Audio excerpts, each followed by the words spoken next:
solo Paraguay y Nicaragua.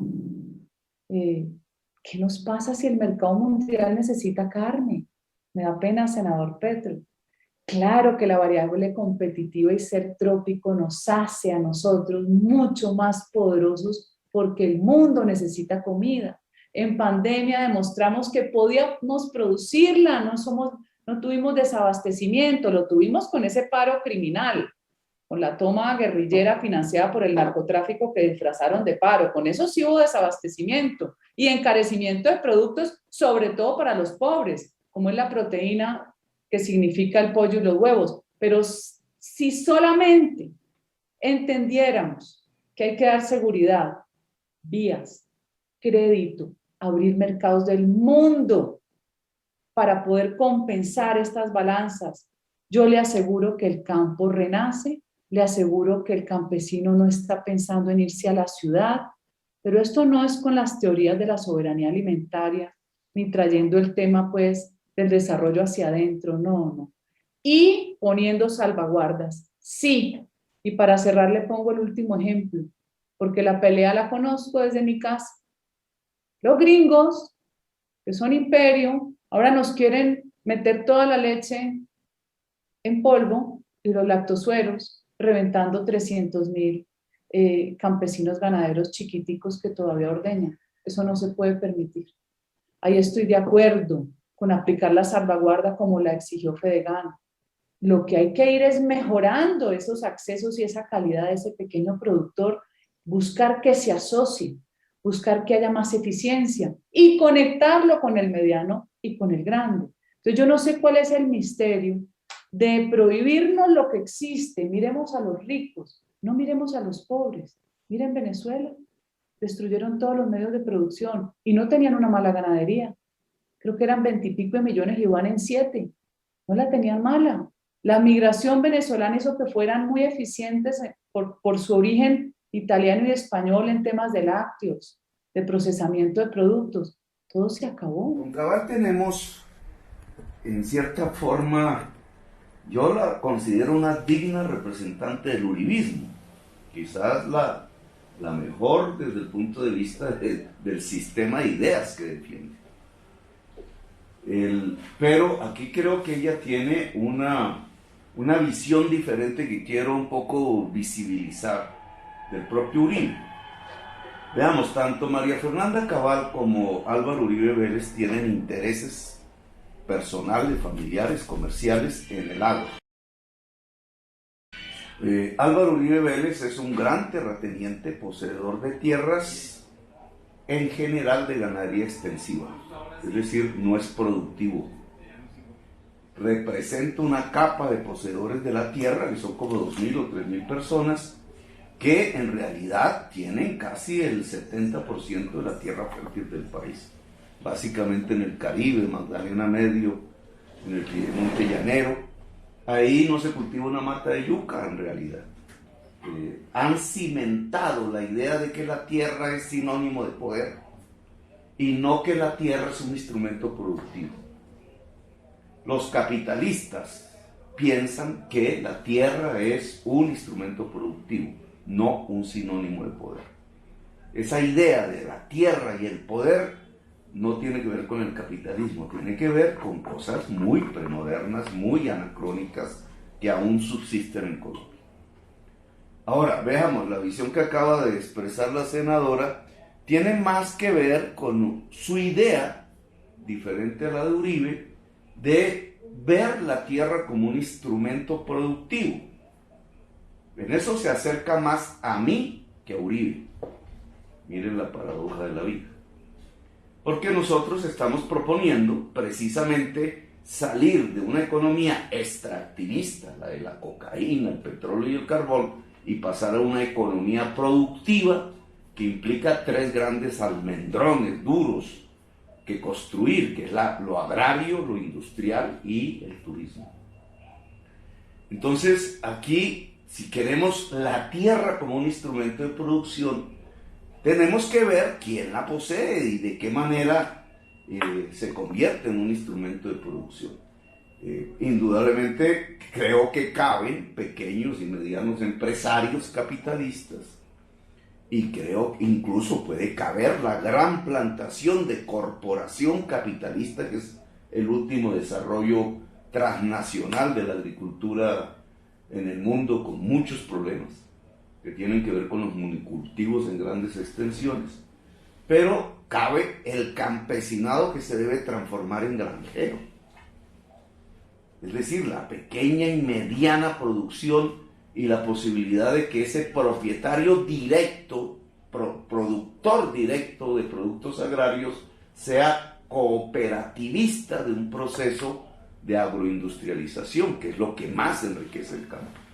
Creo que aquí no nos separamos demasiado con lo planteado con la doctora Cabal, pero sí tendría que poner unos hechos que me parece que hay que profundizar.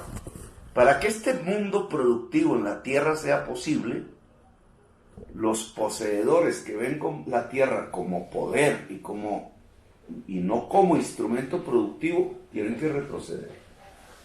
Deben liberar la tierra. Yo propongo comprársela. No para que quede en propiedad del Estado, sino para que quede en propiedad de quienes ven la tierra como un instrumento de producción.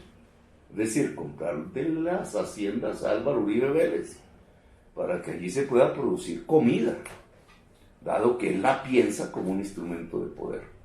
Pero no solamente tenemos que ver con la tenencia de la tierra y él.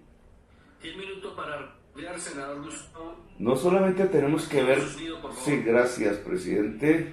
No solamente tenemos que ver con la tenencia de la tierra, que es un tema muy fuerte, durante décadas discutido en Colombia, sino con otros elementos.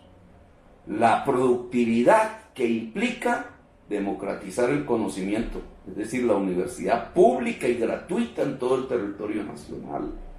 La democratización del crédito, que implica romper el monopolio del crédito en Colombia, que son los 5 banqueros que manejan todo el crédito en el país. Hay que crear una institucionalidad de crédito a partir de la banca pública y las cajas cooperativizadas de ahorro y crédito, y hay que proteger del comercio internacional las ramas productivas que se empiecen a desarrollar en Colombia, tanto agrarias como agroindustriales.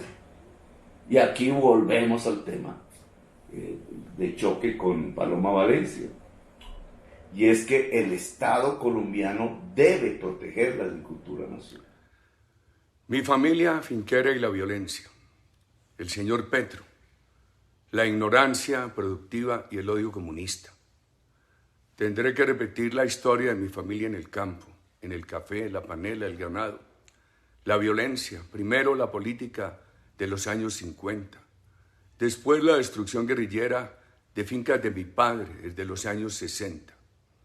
La entrega que hicimos en 1979 de la hacienda San Cipriano, Maceo, Antioquia, a un sindicato infiltrado por FARC, 300 hectáreas de caña, estancia panelera con excelente dotación, avaluada en 20 millones de pesos de la época. El pasivo laboral con ellos se estimó en 6 millones. No se cobró la diferencia. La guerrilla dijo en Europa la falsedad, que yo había matado a los trabajadores para no cumplir el negocio. Después, el asesinato por FARC de mi padre en Guacharacas, la destrucción de esa hacienda siendo yo gobernador. Mi familia la perdió. El incendio guerrillero en la época de la gobernación de una pequeña granja de mi hermano en la Unión Antioquia. Los sucesos de violencia en la Carolina. El asesinato del mayoral y la injusta situación judicial de mi hermano, hombre del campo, de patrimonio básico y buena persona, y con los señores Petro y Cepeda. Este último pidió un vehículo en la Defensoría del Pueblo en Montería para supuestamente inspeccionar la cárcel de Urrá, y fue de detective alobérrimo. Petro y Cepeda, ambos a la cabeza, el odio comunista con su ignorancia productiva, quieren hacer de mi tarea de finquero otro motivo de populismo electoral y de cobarde incitación a la violencia contra mi persona y mi familia. Estando en el Senado, El señor Petro nunca me dijo cara a cara esto que hoy dice. Soy finquero por vocación de trabajo y de generaciones, no inversionista en tierras ni especulador. Trabajo en Colombia con afecto por el país. No tengo propiedad ni empresas en el extranjero, solamente una cuenta que la DIAN conoce y sobre cuya cuantía le he hablado a la ciudadanía de manera pública, de aproximadamente $150.000. Esto le contesté hace 4 años al señor Petro, cuando dijo algo parecido y con provecho cobarde en mi ausencia.